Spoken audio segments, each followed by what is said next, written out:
자, 오늘 말씀을 통해서 하나님은 왜 우리에게 악한 자를 대적하지 말라고 하시는지 좀 살펴보도록 합니다. 자, 악한 자를 대적하지 말아야 할 이유는 뭐냐면 첫 번째, 다 같이 읽습니다. 시작. 내가 더 악한 자가 될 수 있기 때문입니다. 우리 38절 말씀해 보니까 또 눈은 눈으로 이는 이로 갚으라 하셨다는 것을 너희가 들었으나, 자, 이 구절은 뭐냐면 출애굽기 21장에 보면 24절과 25절에 이렇게 말씀합니다. 자, 같이 한번 읽습니다. 시작. 눈은 눈으로, 이는 이로, 손은 손으로, 발은 발로, 된 것은 된 것으로, 상하게 한 것은 상함으로, 때린 것은 때림으로 갚을지니라. 아멘. 바로 이게 구약에 나와 있는, 우리가 누군가에게, 악한 자에게 피해를 입었을 때 이렇게 하라고 말씀하신 근거가 되는 거예요. 구약에 그렇게 하셨다는 거예요. 자, 그러면 제가 질문을 드립니다. 자, 눈은 눈으로, 이는 이로, 이렇게 하라는 것은 보복을 해도 된다는 걸까요? 안 해도 된다는 걸까요? 예, 질문상 뭔가 안 해야 될 것 같은데 해도 된다고 하는 말씀이에요. 근데 그것이 진짜 보복해라가 아니라 오늘 거기에 굉장히 하나님의 깊은 뜻이 있는데, 그건 뭐냐면 눈은 어떻게 하라고요? 눈으로. 자, 이를 내가 다쳤으면 뭐만 해야 돼요? 이만 해야 돼요. 근데 여러분, 이를 다치게 한 사람이, 이를 다친 사람이 이를 다치게 한 사람한테 이만큼만 보복할 수가 있을까요? 예, 어려워요, 이게. 그래서 진짜 1대1로 보복하려면 하라는 거예요. 다른 말로 하면 하나님은 피해자를 보호한다는 차원보다도 더 깊은 뜻은 뭐냐면 가해자에게도 하나님은 보호를 하고 있다는 거예요. 할렐루야. 정확하게 내가 피해 입은 만큼만 해라. 그런데 여러분 얘기하신 것처럼 절대 인간의 심리는 그렇지 않아요. 우리 게임할 때 지면 이긴 사람이 손목을 때리는 게임이 있어요. 벌칙을 정하는 거죠. 저는 마음이 약해서 제가 이겨도 처음 손목을 때릴 때 저는 살살 때립니다. 제가 세게 못 때려요.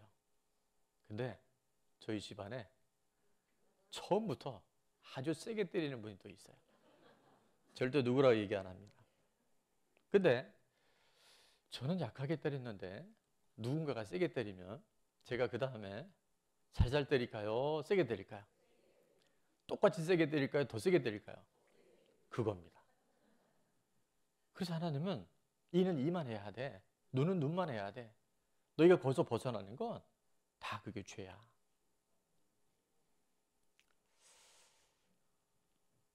엄밀하게 말하면 하나님은 오늘 우리에게 대적하지 않아야 될 이유에 대해서 끊임없이 말씀하고 계세요. 왜냐하면 내가 악인을 대적하다가 오히려 더 큰 악을 범할 수 있기 때문에, 내가 정당하다고 얘기를 하면서 오히려 더 큰 다른 사람에게 피해를 줄 수 있기 때문에 하나님은 그것을 정확하게 말씀해 주고 계세요. 우리 모두는 상처가 있습니다. 다 쓴뿌리가 있고요. 그분이 의도했든 안 했든 그런 우리 안에 트라우마들이 다 있잖아요. 성장기에 우리 부모님이든 또 형제지간 안에 성장기 때 우리 선배들, 뭐 우리 남성들 군대에서, 직장에서, 또 가정 안에서, 직장 안에서, 교회 생활 안에서요, 이런 일들이 수없이 있어 왔고 또 앞으로도 있을 거예요.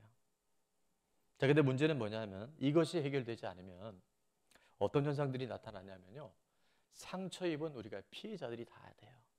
근데 이 상처 입은 피해자가 치유와 회복이 되지 않으면 어떤 쪽으로 가느냐, 한번 읽어볼까요?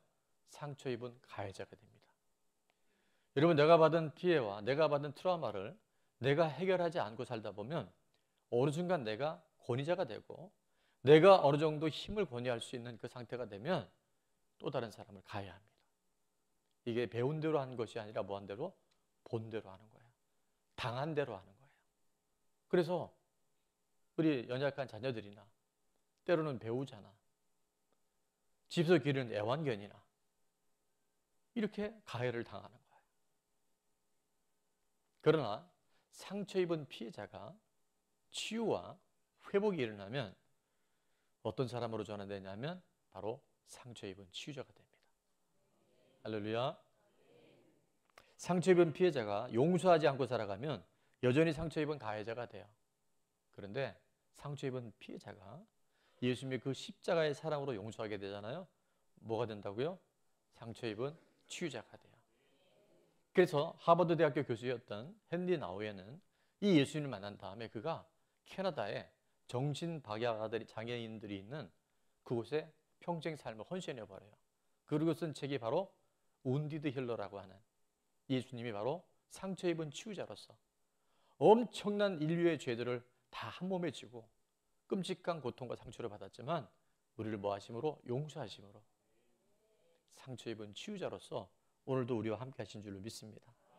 저 또한, 여러분 또한 상처가 없지는 않겠지만 그 상처를 십자가에 주님의 사랑으로 새롭게 용서하고 내 자신이 회복되어질 때 우리는 누가 되어야 된다고요?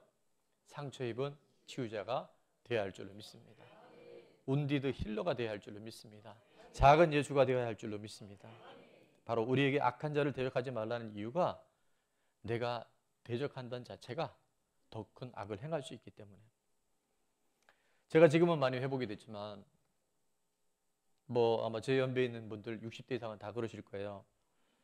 유교적인 분위기, 가부장적인 삶을 살다 보니까 수전하신 아버님에 대해서 제가 참 반감이 많았던 것 같아요. 사춘기 시절에 어머니에 대한 부당한 말이나 또 행동들, 이런 것에 저도 모르게 굉장히 많은 저항이 있었던 것 같아요. 근데 제가 이제 어른이 되고 또 성장하면서 제가 반감을 갖는 것만큼 또 저를 힘들게 했던 그 사건들에 대해서 용서가 되지 않은 만큼 제가 어떤 자리에 가보니까, 특히 제가 사업을 하면서 대표이사를 하다 보니까 제가 함께하는 직원들이나 또 거래처 이런 분들한테 저도 모르게 치유되고 회복되지 않은 부분들만큼 제가 비슷한 행동이나 말을 하는 걸 발견하게 됩니다. 결혼해서도 여전히 그런 부분이 있었었고요. 그런데 지금도 물론 아직 그게 100%다 해결되지는 않았겠지만 제가 부당한 권위자에 대한 그 부분들을 조금씩 이해하고 주님 앞에 올려드리고, 저희 아버님도 보니까 굉장히 불행한 그 어린 시절을 갖고 계셨더라고요. 남의 집 양자로 가시고, 그러니까 그 부당한 일들을 많이 받으셨기에 그것이 용납되지 않고 해소되지 않았기에 그것이 가정에게 그대로 왔고 저에게도 흘러오는 걸 보면서 이것이 더 이상 방치돼서는 안 되겠다. 그래서 제가 말씀 앞에 의지적으로 선택하고 순종하고 나니까 100%는 아니겠지만 점점 좋아지고 있는 모습을 봅니다. 내가 주님 앞에 이 모든 걸 올려드릴 때 악수선한의 고리가 끊어지게 되는 줄로 믿습니다. 제가 이렇게 적어봤어요. 악한 자를 대적하지 않고 뭐 할 때? 용서할 때. 자, 밑에 글은 같이 있습니다. 시작. 악순환의 고리가 끊어져 선순환의 역사가 일어납니다. 아멘. 누군가 그걸 해야 된다면 누가 해야 되겠어요?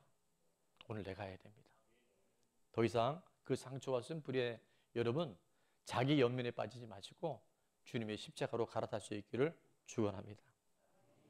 자, 적용 질문입니다. 첫 번째, 같이 한번 읽어볼까요? 시작. 살아오면서 상처 입은 피해자에서 상처 입은 치유자가 되기 위해 내가 끊어야 할 악순환의 고리는 무엇입니까?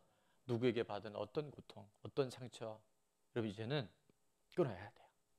그래야 내가 살고요, 또 내 자녀가 살고요, 나를 만나는 사람들이 더불어 회복되게 되는 줄로 믿습니다.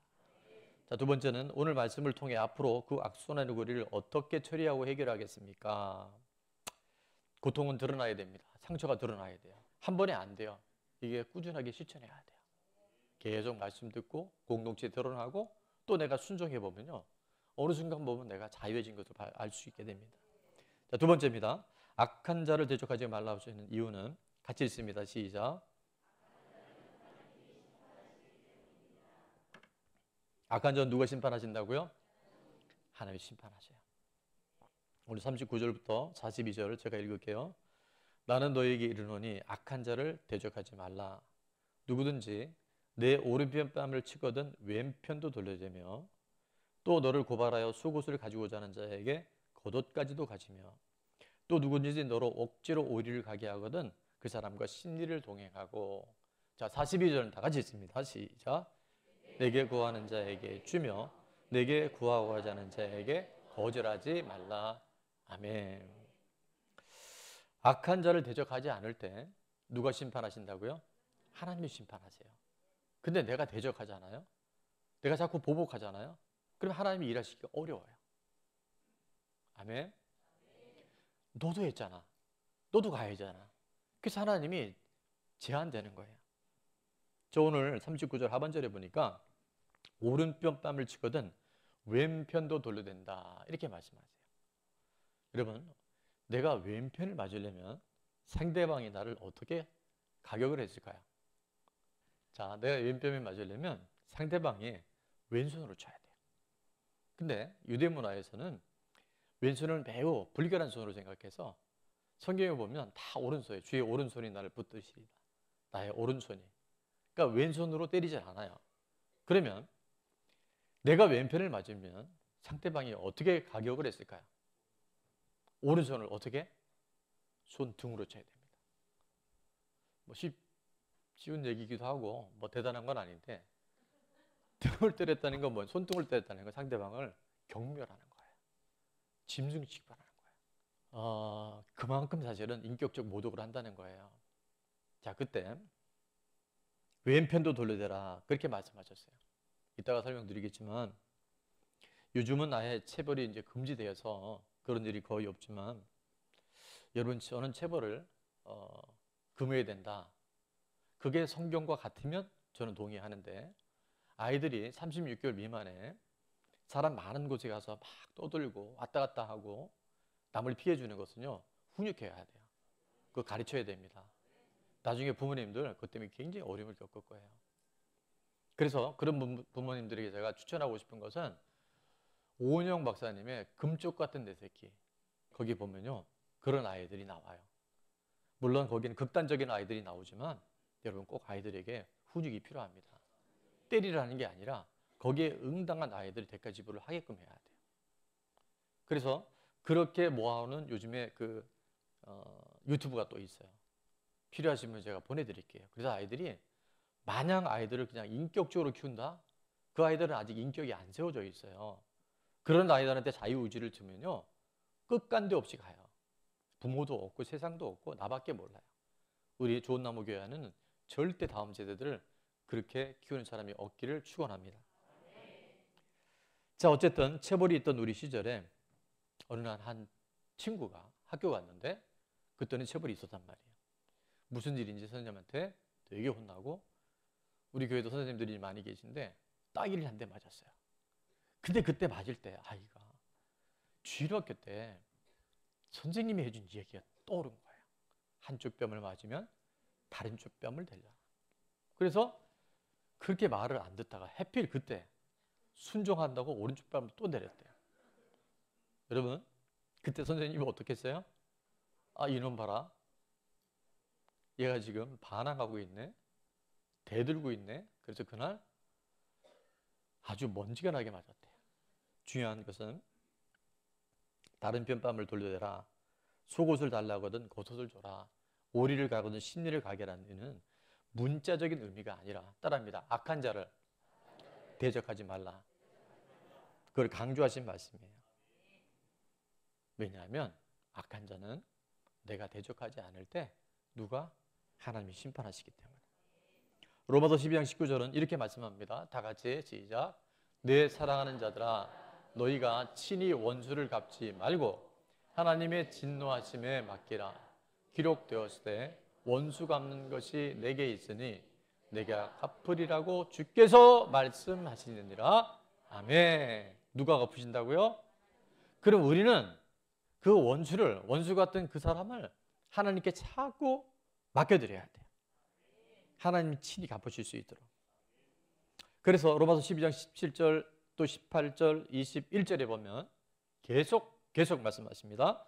아무개도 악을 악으로 갚지 말고 모든 사람 앞에서 선한 일을 도모하라. 할 수 있거든 너희로서는 어떻게 하라고요? 모든 사람과 더불어 화목하라 말씀하시고, 자 21절은 같이 읽습니다. 시작. 악에게 지지 말고 선으로 악을 이기라. 아멘. 그것이 바로 하나님이 친히 하나님이 손대시겠다고 하는 약속을 이루어 드리는 길인 줄 믿습니다. 제가 참 귀하게 여기는 말씀 베드로전서 3장 9절에도 보면 있는데, 악을 악으로 욕을 욕으로 갚지 말고 도리어 어떻게 하라고요? 복을 빌어주래요. 이게 말이 돼요? 그런데 그 다음부터 중요해요. 자, 이를 위하여 함께 읽습니다. 시작. 이를 위하여 너희가 부르심을 받았으니 이는 복을 이어받게 하려 하심이라. 아멘. 우리가 악을 악으로 갚지 않고 욕을 욕으로 갚지 않을 때, 오히려 그 상대방을 위해서 우리가 기도해 줄 때 하나님 우리를 어떻게 하신다고요? 부르심에 합당한 자로 우리를 세워주시는데 바로 복을 이어받게 하시는 거예요. 자, 옆에 분에게 이어받는 복의 주인공이 됩시다. 시작. 그러니까 하나님의 끝이 없는 복을 우리에게 주신다는 거예요. 오히려 그 상처가, 그 쓴뿌리가 우리 안에 애매하게 당했던 여러 가지 학대와 트라우마들이 오히려 하나님 화가 변하여 복이 되게 되는 줄로 믿습니다. 제가 여러 차례 말씀 전할 때마다 답답한 일이 있고 억울한 일이 있거든. 악행하는 자들 때문에 속상하는 일이 있으면 시편 37편을 꼭 읽어보십시오. 또 시편 37편을 거꾸로 하면 73편이 되는데 꼭 읽어보시고 묵상하세요. 오늘 대표적인 말씀 몇 구절만 나눌 텐데, 시편 37편 1절에 보면 악을 행하는 자들 때문에 뭐하지 말며 불평하지 말며 불의를 행하는 자들을 시기하지 말지어다. 여러분, 악행하는 자들이 어떨 땐 더 잘 되는 것처럼 보여요. 잘 사는 것처럼 보여요. 그런데 2절은 이렇게 말씀합니다. 같이 읽을까요? 그들은 풀과 같이 속히 배임을 당할 것이며 푸른 채소같이 쇠잔할 것이미로다. 아멘. 여러분, 풀같이 속히 배임을 받아요. 하나님이 그렇게 정리정돈을 하시겠다는 거예요. 푸른 채소같이 금방 시들어 버릴 거예요. 그리고 우리는 뭐 해야 되느냐? 7절부터 여호와 앞에 잠잠하고 참고 기다리라. 자기 길이 형통하며 악한 꾀를 이루는 자 대폰에 뭐 하지 마라? 불평하지 마라.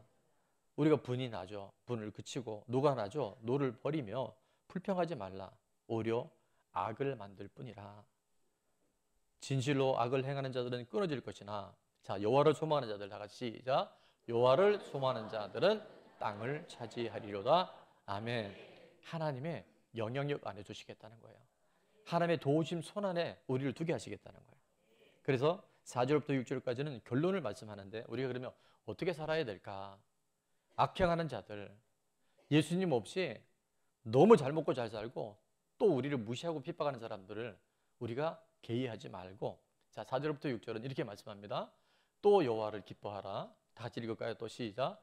또 여호와를 기뻐하라. 그가 내 마음의 소원을 내게 이루어 주시리로다. 내 길을 여호와께 맡기라. 그를 의지하면 그가 이루시고 내 의를 빛같이 나타내시며 내 공의를 정의의 빛같이 하시리로다. 아멘. 이게 하나님의 약속이잖아요. 여러분, 영화에 보면 모든 영화에 악당이 나타나요, 안 나타나요? 있죠. 여러분, 악당이 없는 영화는 재미가 없어요. 그런데 그 악한 사람들로 인해서 주인공은 더 빛이 나고, 그리고 그 주인공은 해피엔딩에 정말 마무리가 되어져요. 우리의 인생을 살면서 없으면 좋겠지만 그런 부당한 학대나 정말 내 인생에 나를 너무도 힘들게 하는 사람들이 있을 수 있어요. 그때 우리는 뭘 해야 되냐면 말씀 따라가면 돼요. 내가 악을 행하다가도 악해지는 것이 아니라 하나님의 심판의 손에 맡겨드리면 하나님이 속히, 우리 보기엔 되게 더딘 것 같은데 하나님이 그 모든 것을 해결해 주시고 정오의 빛같이 우리를 높여줄 줄 믿습니다. 이것을 잘 알았던 다윗은 놀라운 고백을 합니다. 그 인생에 참 많은 우여곡절이 있었잖아요. 물론 다윗의 죄로 인한 것도 있었겠지만 다윗은 그 시간마다 이렇게 고백을 합니다. 시편 73편 26절에 보니까 같이 읽습니다. 시작. 하나님을 가까이 함이 내게 복이라. 내가 주 여호와를 나의 피난처로 삼아 주의 모든 행적을 전파하리이다. 아멘. 그는요, 이런 핍박이 올수록, 고난이 올수록 어떻게 하는지 아세요? 점점 하나님을 가까이 했어요. 하나님 앞으로 많이 갔어요. 그 억울함은 하나님 앞에 호소했어요. 그랬더니 내가 주 여호와를 나의 피난처로 삼았더니 어떻게 하신다고요?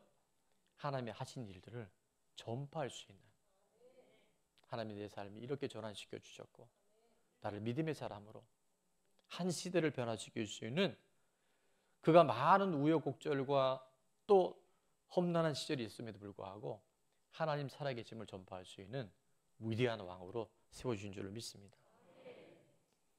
악인들을 두신 이유는요, 악인들 때문에, 자, 한번 같이 읽어볼까요? 악인들 때문에. 시작. 악인들 때문에 우리가 하나님을 더 하고 말씀을 가까이 함으로 더 거룩한 하나님의 백성이 되기 위함입니다. 아멘. 적용 질문입니다. 억울한 일을 하나님께 맡겼을 때 하나님이 해결해 주신 간증이 있습니까? 없다면 지금부터 만들어 볼 간증은 어떤 것입니까? 여러분, 아직 해결받지 못한 여러분 안에 그 악한 이들로 인해서 아직도 힘들어하는 부분이 있다고 한다면 이제는 새롭게 정면 돌파할 수 있기를 축원합니다.